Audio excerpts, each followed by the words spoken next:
138. Давидов псалом.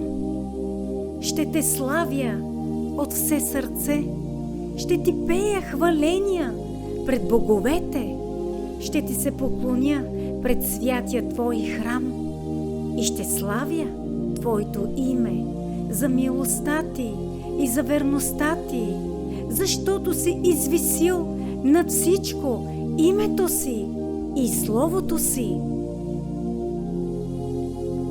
В деня, когато извиках, Ти ме послуша, ободри със сила душата ми.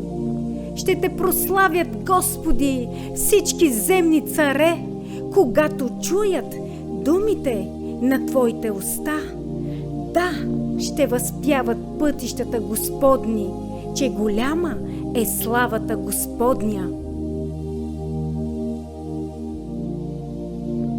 Защото ако и да е възвишен Господ, пак гледа на смирения, а високоумния познава отдалеч. Даже ако премина през отеснение, Ти ще ме съживиш.